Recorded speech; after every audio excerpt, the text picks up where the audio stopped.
when you do a relative minimum and maximum problem, what if the function has no critical points? That is what we are trying to find out in this video. So the function, we have f of x equals to 4x divided by x squared minus x minus 6. And then I also provide you the factor form. Okay, so first of all, what's the domain of this function? So the domain of this function, that's the point of giving you the factor form. Do you see that there is a x minus 3 and x plus 2 in the denominator? Do you see that? So this is a rational function. Do you remember that there is no, having a 0 in the denominator is not allowed, right? So let's find out the domain of f. So what happened when x equals to 3? You have a 0 in the denominator. What happened when x equals to negative 2? You have a 0 in the denominator, right? So that means when you pick any x values, you cannot pick negative 3 and you cannot pick negative 2. So that means put this number on a number line. So negative 2 and then positive 3. The domain is from negative infinity to negative 2, from negative 2 to positive 3, and then from positive 3 to positive infinity. So that is the domain of the function. All right. Next, let's proceed to f prime. Why do we need to find f prime? Because we are trying to using the slope, analyze the slope to find relative minimum or relative maximum. Okay, so for the derivative, you definitely have to go through the quotient rule. Okay, I know. What if you don't remember quotient rule? So let me say 15 minutes for you. You don't need to open up your book. So quotient rule is the derivative of one function divided by another function. So that is equals to gf prime minus fg prime divided by the square of the denominator. Okay, so just say 15 minutes for you or 5 minutes for you. Let's go ahead to do the derivative. So f prime of x, one suggestion, be extremely careful. Practice, practice, practice. If you mess up the derivative, the entire problem is wrong. This type of problem is subdivided into so many pieces. If you mess up the first step, basically you are going to lose many points on the test. Okay, let's square the denominator. X squared minus x minus 6. We square that. And then gf prime, so we copy the denominator. Take the derivative of the top, that is 4, and then minus the top, and then the derivative of the bottom, that is 2x minus 1, right? Okay, let's clean up the top. We have f prime of x, that is equals to, can we take the advantage of this space? We have 4x squared minus 4x minus 24, and then plus minus 8x square, and then plus 4x, and then divided by the square of the denominator, x squared minus x minus 6 square. So the top, I am happy because the plus 4x and the minus 4x, let's make this look better. The last term is a plus 4x, right? The plus 4x and the minus 4x got cancelled. And then for the square, 4 minus 8 is equals to negative 4. And then minus 24. And then we have x squared minus x minus 6 squared. So we have to set the whole thing equals to 0. So we have to set the whole thing equals to 0. So we have a top divided by denominator equals to 0. First of all, no 0 is allowed in the denominator. So in this situation, you can only let the top equals to 0, which is negative 4x squared minus 24 equals to 0. And then you solve for x.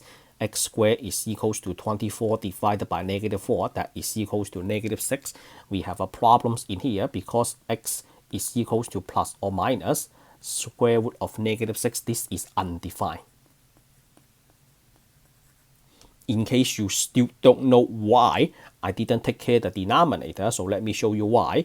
So you have a divided by b equals to 0, right? So that leads me to two clues. The first one is b cannot be equal to 0 because no 0 is allowed in the denominator, and also a has to be equals to 0. Just like doing a fraction, you have one number divided by a number equals to 0.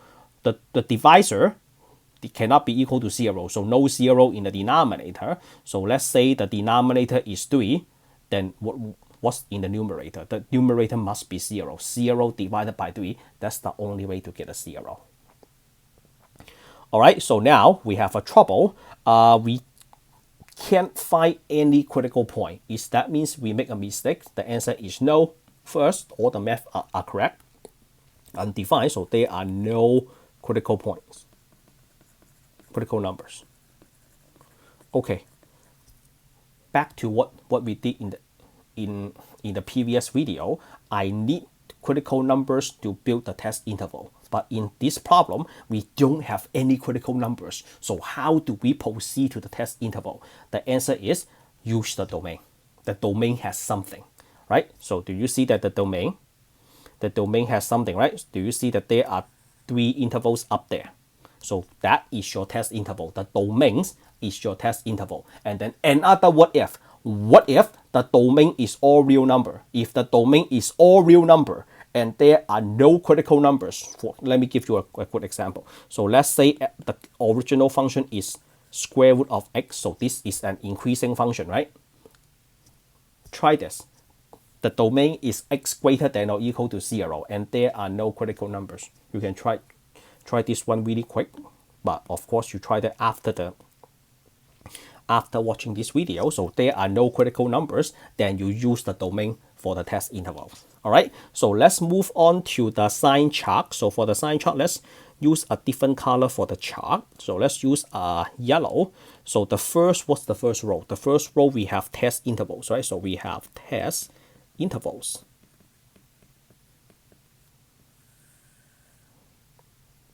And then we have 3. So the first one is from negative infinity to negative 2. And then the next one is from negative 2 to positive 3. And then the last one is from positive 3 to positive infinity. And then you have your test values. Pick something easy. How about x equals to negative 3, x equals to 0, x equals to 4. So when you pick x equals to 0, you test that using the f prime of x. So let's say f prime of 0. So let's use this. F prime equals to 0. So we have negative 4 times 0 minus 24 divided by 0 minus 0 minus 6 squared. So that gives you a negative 0.67. Just use your calculator. So f prime of negative 3, that gives you a negative 1.67. And then f prime of 4, that gives you negative 2.44. So this gives me a f prime of 0, f prime of, that one was f prime of negative 3. And then f prime of 4, let's make this look more like a 4. So f prime of 4, so this is equals to negative 2.44.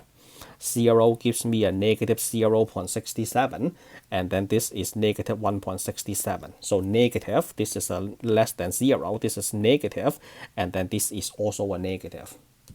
What does that mean? That means the function is decreasing the entire time. So this is decreasing, this is decreasing, this is decreasing, and then the last row is my conclusion. Now, what does that mean? That means the function is decreasing throughout its domain. All decreasing. So there is no minimum and there is no maximum. So let's write this down. So f is decreasing throughout its domain, which is in blue. So there is no minimum and there is no maximum. No critical number, no minimum, no maximum. Let's take a look at the graph.